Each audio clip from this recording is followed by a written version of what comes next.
Sir வணக்கம் sir. வணக்கம் brother. எப்படி சார் இருக்கீங்க? பிரமாதமாக இருக்கேன். இறைவன் ஆசீர்வாதத்தில் எந்த குறையும் இல்லை. சூப்பர் சார், நல்லது சார்.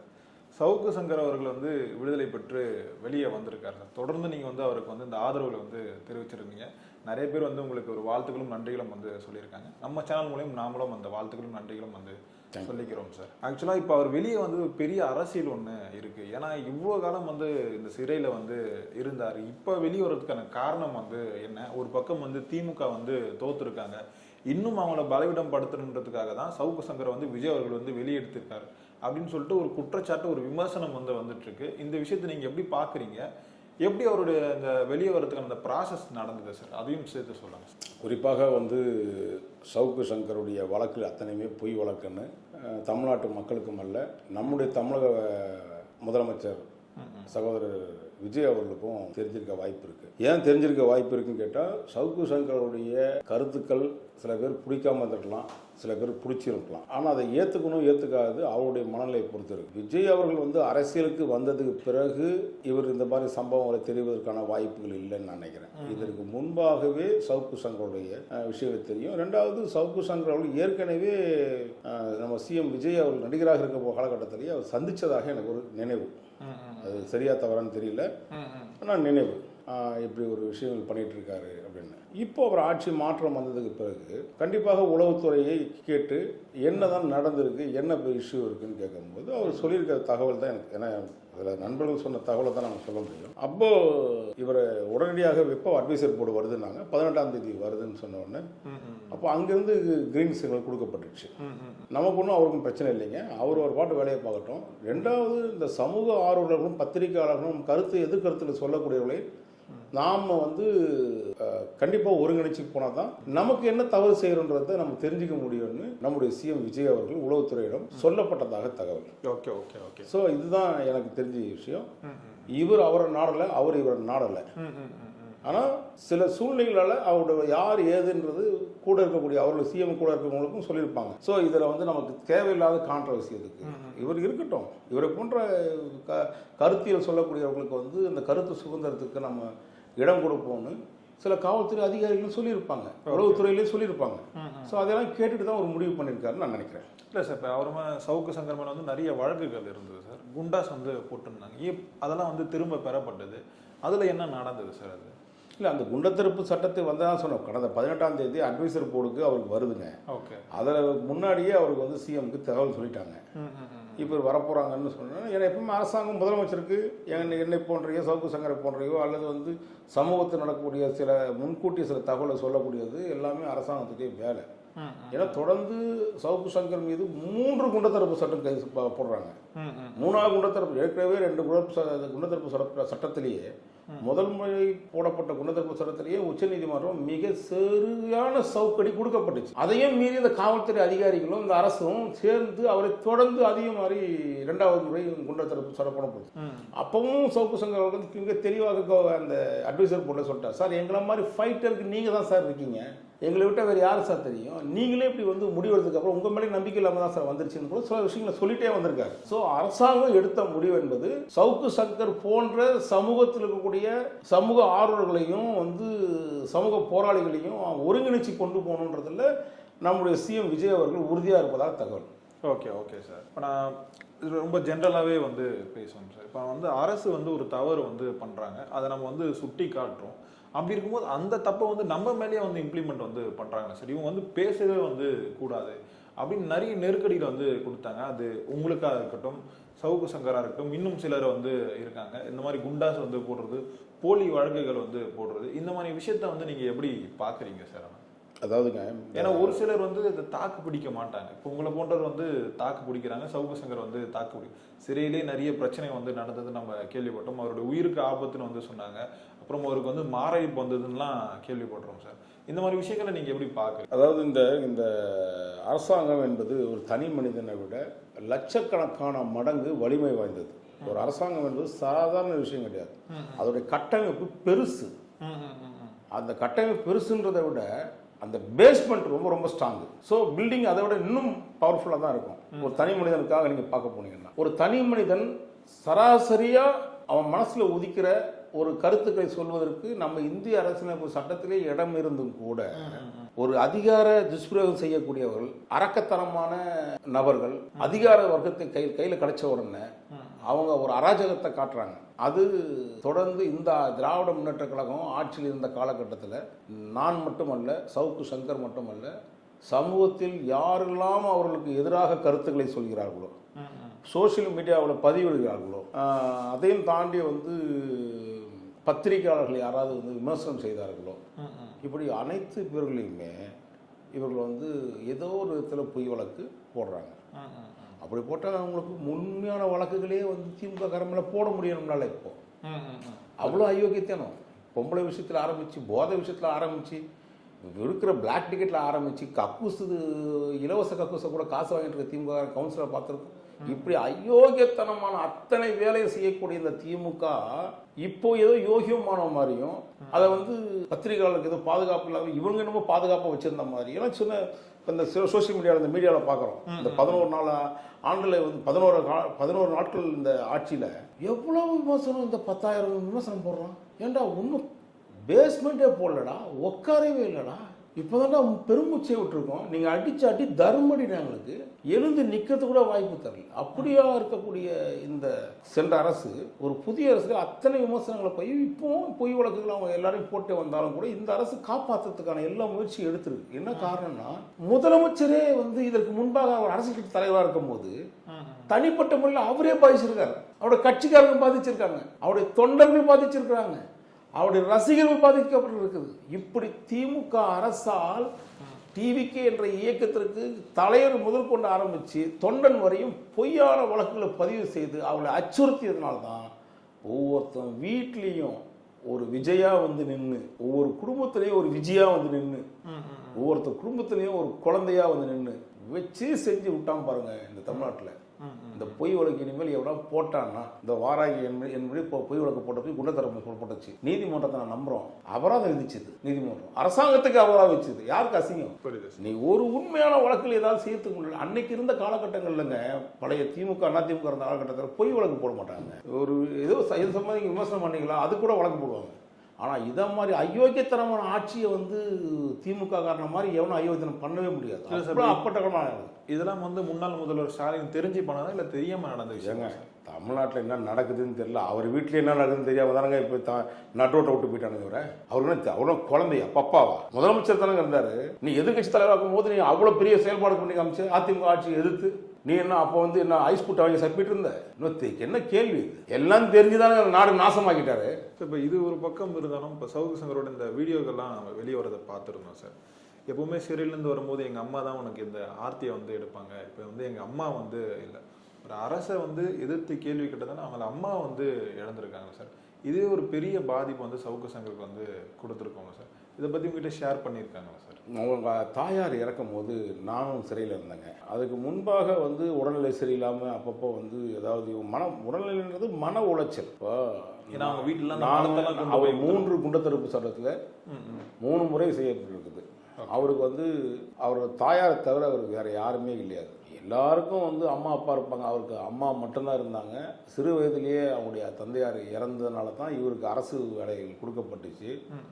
அந்த அரசு நிறுவனத்தில் நடக்கக்கூடிய சில தவறுகளை சுட்டி காட்டி அவர் விசில் புயலாக அங்கே வந்து அவர் இடம்பெற்றனால தான் இன்னைக்கு வரையும் சவுக்கு சங்கர் என்பது தமிழ்நாட்டில் மறுக்க முடியாத சக்தியாக உருவெடுத்திருக்காரு. அப்படியாப்பட்ட ஒரு மகனை எவ்வளோ கஷ்டப்பட்டு அவங்க என்னென்ன சூழ்நிலை வளர்த்துருப்பாங்க. இத்தனை மாதிரி சிறைச்சாலை போய் வேண்டிய அவசியம் என்னன்னு ஒரு தாய் நினைச்சிருப்பாங்கல்ல. புரியுது. எதுக்குடா நாடே வந்து அம்மனமாக இருக்கும், நீ மட்டும் கோமனம் கட்டுற சவுக்கு சங்கரே அப்படின்னு கேட்டிருக்க மாட்டாங்களா? அதனால அவங்க தாயாருடைய இழப்பு என்பது திட்டமிட்டு திமுக ஆட்சியால் நடத்தப்பட்ட படுகொலை. இதில் எந்த மாற்று கருத்தும் கிடையாது. அவர் தாயாருக்கு வந்து ஏற்பட்ட அந்த அகால மரணம் என்பது இவர்களும் இந்த ஆட்சி மட்டுமல்ல, இந்த ஆட்சிக்கு இப்போ கூட்டணி கட்சியாக இருக்கிறாங்கல்ல டிவிகேல, இந்த செல்வ பெருந்தகைன்னு ஒரு செல்வம்னு ஒரு ரவுடி பையன் இந்த காங்கிரஸ் கட்சியில் இல்லை, இப்போ உரிமையில பேச ரவுடி பையன் தான் சொல்ல முடியும், தலைவனா சொல்ல முடியும், ரவுடி பையன் தான் சொல்ல முடியும். இல்லை அவர் நல்லவர்னு சொல்லி நீங்கள் சண்டை கொடுங்க, நான் வந்து தப்பானவர் ரவுடி பையன் நான் அவனா கொடுக்குறேன். ரவுடி பையன் தாங்க சொல்லணும். அப்புறம் நீங்கள் என்ன அவரே நல்லவரே வல்லவரே ஐயா செல்வ அவர் பேரில் மட்டும் செல்வ பெருந்தகை வந்துச்சுன்னா, இல்லை அந்த பேரில் இருந்து செல்வங்கள் அதிகமாக வந்துச்சுன்னா அவர் என்ன மரியாதை ஐயான்னு கூப்பிடணுமா? அயோக்கியர்கள் தான் கூப்பிடணும். ஏங்க கழிவு நிலத்துன்னு போய் ஒரு வயதான தாய் இருக்கிறான், அந்த வீட்டில் போய் ஊத்துறான், அவன் எவ்வளோ பெரிய கலிசரையாக இருப்பான். ஒரு வயதான தாய்க்கு கொடுக்குறேன். உங்கள் வீட்டில் அது நடந்தா அந்த வழி தெரியும். அவன் நல்லவன் சொல்லுவீங்களா நீங்கள்? அயோக்கிய ராஸ்கலுங்க, 1ஆம் நம்பர் சீட்டிங் பார்ட்டி. அவனுக்கு ஏதுங்க? அவனை பெரிய கோட்டீஸ்வரனா? இதில் ஒருமை பேசுறதுக்கு இல்லை. அயோக்கியர்களையும் அக்கிரம் செய்யவர்களையும் அதிகார துஷ்பிரயோகங்களையும் ஒருமையை பேச தவறே இல்லைன்னுவேன். அந்த அம்மா என்ன மாதிரி மன வளர்ச்சியில் இருப்பாங்க, அதை போட்டு அந்த ஃபேஸ்புக்கில் வந்து லைவ் போட்டு காமிச்சு சிரிச்சுட்டு இருந்த சிரிக்கிகள்லாம் இருக்காங்கல்ல, என்னங்க அரசுக்கு நோடிச்சு தெரியல. அதனால் வந்து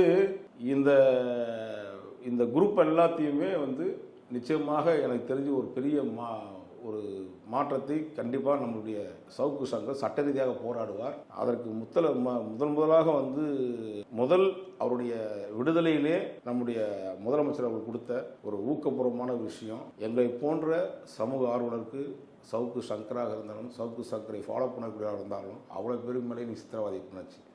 இந்த அரசு அதையெல்லாம் செய்யாது. பத்திரிகையாளர்களையும் பாதுகாப்பாக வந்து நடத்தி கொண்டு போவார்னு நம்பிக்கை. இப்போ இது ஒரு பக்கம் இருந்தாலும், இப்போ முன்னாள் முதல்வர் ஸ்டாலின் அவர்களாக இருக்கட்டும், உதயநிதி ஸ்டாலின் அவர்கள்ட்டும், அப்புறம் காவல் அதிகாரி அருண் அவர்கள்ட்டும், இவங்களுடைய ரியாக்ஷன் வந்து இப்போ எப்படி இருக்கும், உங்களுடைய மனநிலை வந்து எப்படி இருக்கும்? இப்போ சவுக்கு சங்கர் வந்து வெளியில் வந்துட்டார், எப்படியா இருந்தாலும் கண்டிப்பாக இவங்களை பற்றி பேசியே தீர்வார். அப்படி இருக்கும்போது மீண்டும் அந்த ஒடுக்குமுறை வந்து இவர் மேலே அதிகமாகுமா? ஏன்னா முன்னாடி வந்து ஆட்சியில் இருந்தாங்க, இப்போ வந்து ஆட்சியும் இல்லை, இப்போ மீண்டும் அவரோட உயிருக்கு ஆபத்துன்னு வந்து சொல்கிறாங்களே சார். அதாவதுங்க, சவுக்கு சங்கர் அவர்கள் இந்த சமூகத்தில் மறுக்க முடியாத ஒரு சக்தியாக, ஒரு அரசியல் கட்சி எதிர்கட்சியாக எவன் செயல்படுகிறானோ இல்லையோ அதை மாதிரி ஒரு செயல்பாடு கொண்டவர். இதை வந்து ப்ரூவ் பண்ணியிருக்கோம். அவர் மீது போடப்பட்ட அத்தனை வழக்கும் பொய் வழக்குன்னு பொதுமக்களுக்கும் தெரியும், நீதித்துறைக்கும் தெரியும். அதையும் தாண்டி இவர்கள் வந்து சவுக்கு சங்கர் வந்து வெளியில் வந்துட்டார், வெளியில் வந்தால் இன்னும் நம்மளை வந்து அசிங்கப்படுத்துவார், கேவலமாக ஏதாவது விஷயத்தை செஞ்சே ஆகணும்னு இந்த திராவிட திருட்டு பயல்களும் அந்த கேவலமான ஒரு செயல்பாடு செய்வதற்கு, அவர் உயிருக்கே அச்சுறுத்துவதற்கான அத்தனை வேலைகளும். ஏன்னா ஒரு அதிகாரத்தையே தூக்கி ஓரமாக நிறுத்தி ஒரு சதவீதமாவது 10% இருக்க மாட்டாரா பங்குல இந்த ஆட்சி மாறுவதற்கு? ஸோ அந்த அவருடைய உயிருக்கு ஆபத்து நிச்சயமாக இருப்பது என்பது எனக்கு நல்லாவே தெரியும். அதை நான் சொல்லியிருக்கேன் அவர்கிட்ட. நீங்கள் பாதுகாப்பாக இருக்கணும், இல்லைன்னா வந்து காவல்துறை பாதுகாப்பு தருவதற்கான ஏற்பாடுகளையாவது நம்ம முயற்சி எடுக்கணும். ஏன்னா திமுக நம்ம மீது மிகப்பெரிய கோபத்தின் உச்சியில் இருக்கான். திமுக காரணம் கொலை பண்ணுறதும் கொள்ளடிக்கிறதும் அடுத்தவங்க பொண்டாட்டி தள்ளிட்டு போகிறதும் வந்து ரொம்ப ஈஸியாக நடக்கிற விஷயம் அவங்ககிட்ட. நம்மளாம் கொஞ்சம் பாதுகாப்பாக இருக்கணும்னு சொல்லியிருந்தேன். அவர் நிச்சயமாக தொடர் நம்ம உயிர் போனால் என்ன இருக்குது, இந்த சமூகம் தானே போகுது, இந்த உயிரை தவிர வேறு என்ன இருக்குது என்கிட்டன்னு கூட கேள்வி கேட்டேன். இப்படியே சொன்னேன். ஆமாங்க, பெத்த தாய் போயிட்டாங்க. அதை விட ஒரு பெரிய விஷயம் இல்லைங்க. ஒரு தனி மனிதன் வந்து இன்னைக்கு போராட்டத்தில் வந்து பாருங்க, ஒவ்வொரு மனிதனுக்கும் நல்லது இருக்கும் கெட்டது இருக்கும். அது தனி மனிதனுடைய வாழ்க்கையை பொறுத்து இருக்கு. இங்கே தேவையில்லாத இந்த கிரிட்டிசைஸ் பண்ணுறதுக்காக நம்மளுடைய முதலமைச்சர் எப்படி கொச்சைப்படுத்துறாங்கன்னு உங்களுக்கு தெரியுமா தெரியாதா? சில ஊடகங்களை இவன் கையில் வச்சுக்கிட்டு இப்படி கேவலமாக பேசுறதுக்கு தரங்கட்ட தாமோதரம் மாதிரியும், காகிதம் பொறிக்கிலே கரிகாலன் மாதிரியும், தெருப்பொறிக்கு சம்பந்தமான திருச்சி சிவா மாதிரி ஆட்கள் இருக்க வரையும் இந்த திமுக இப்படி கேவலமாக நடத்த தான் படம், வேற ஒன்றுமே பண்ணாது. புரியுது. அதே மாதிரி இந்த காவல் அதிகாரி அருண் இருக்காங்க, இப்போ அந்த பகை வந்து முடிந்ததா இல்லை இன்னும் தொடருமா சார்? எப்படி அவர் தான் இப்போ ரிட்டையர்மெண்ட்ல இருக்கிற மாதிரி, இப்போ விஆர்எஸ் இருக்கிற மாதிரி வீட்டில் தண்ட சோறு சாப்பிட்டுக்கிறாப்புல, அரசாங்க சம்பளத்தை வாங்கிட்டு விஆர்எல் இருக்கிறாப்புல தெரியுமா? வெயிட்டிங் லிஸ்ட்டில். ஓ அப்படியா? செலக்ஷன் கேம்ஸில் மாற்றினாங்க இல்லைங்க, அதில் 2 பேரில் இவருக்கு மாற்றி டேவிட்சனுக்கு பால் ஊற்ற அமைச்சிட்டாங்க. இனிமேல் தான் நானும் அவர் பால் ஊற்ற போகிறேன். ஏன்னா அவர் பொய் வழக்கு வந்து அதிகாரத்தை எப்படிலாம் இந்த மக்களை சீர்திருச்சாங்களோ, கண்டிப்பாக டேவிட்சனுக்கு நான் தான் பால் ஊற்றுவேன். அது எந்த மாற்று கருத்தும் கிடையாது.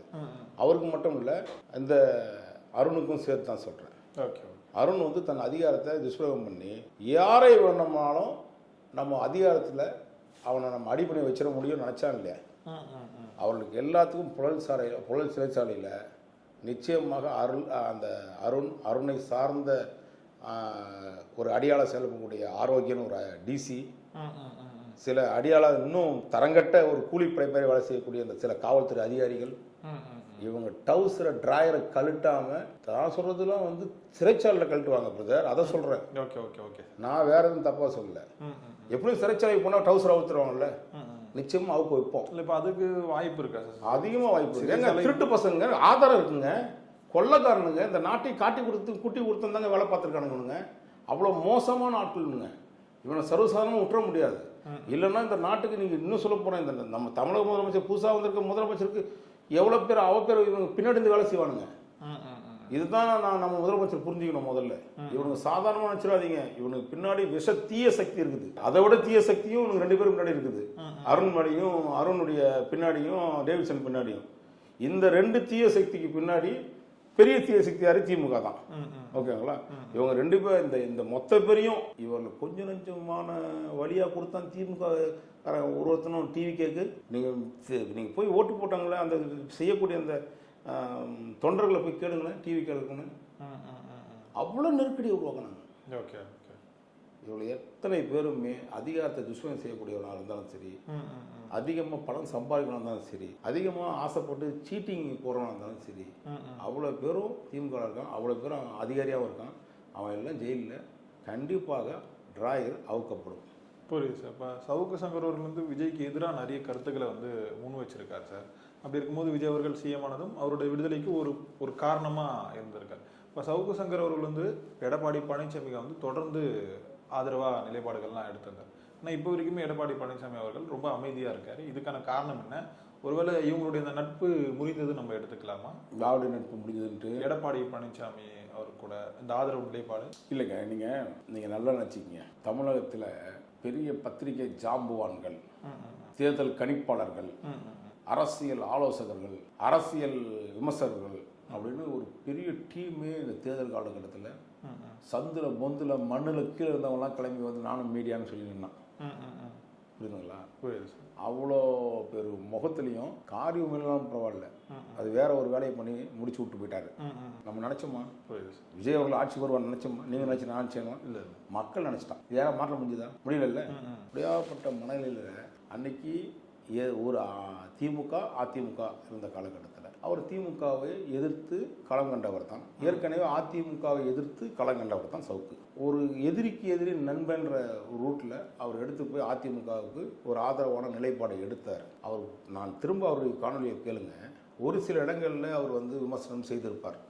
அது விமர்சனம் என்பது விஜய் அவர்கள் விமர்சனத்தை செய்தவர்கள் கூட நான் தான் முதலமைச்சர்ன்றதை சவுக்கு சங்கர் மேட்டில் ப்ரூவ் பண்ணி காமிச்சிட்டாரு. புரியுதுங்களா? இவர்களை மாதிரி அவர் வந்து மறைமுகமான வேலைப்பாடுகளோ இந்த முக்காடு போட்டு வந்து கமிஷனர் கையில் போட்டுக்கிட்டு சாக்காடை தூக்கிட்டு வந்து வர கும்பலோ கிடையாது. புரியுது? இது சட்டத்துக்கு புறம்பான செயல்பாடை எதிர்த்து போராடக்கூடியவர்களை நம்ம வந்து எப்படி உடக்கணும்னு தான் அரசாங்கம் நினைக்கும். அதை தாண்டி வந்து விஜய் அவர்கள் இவர் மீது சட்டப்பூர்வமான சாஃப்ட் கார்னர் எடுத்திருக்காருன்றதை நான் நம்புறேன். Okay okay. அந்த அதிகாரிய வர்க்கங்கள் செய்த தவறுகளை நிச்சயமாக அதை திரும்பவும் கொண்டு வருவார். அது எந்த அதிகாரியாக இருந்தாலும், அதுவும் குறிப்பாக டேவிட்சனையோ அருணையோ நிச்சயமாக விடமாட்டான்ற நம்பிக்கை எனக்கு இருக்கு. பொறுத்திருந்து பார்ப்போம் சார் என்ன நடக்குதுன்னு. நேரம் கொடுத்ததுக்கு ரொம்ப நன்றி. நன்றி பிரதர். நன்றி சார்.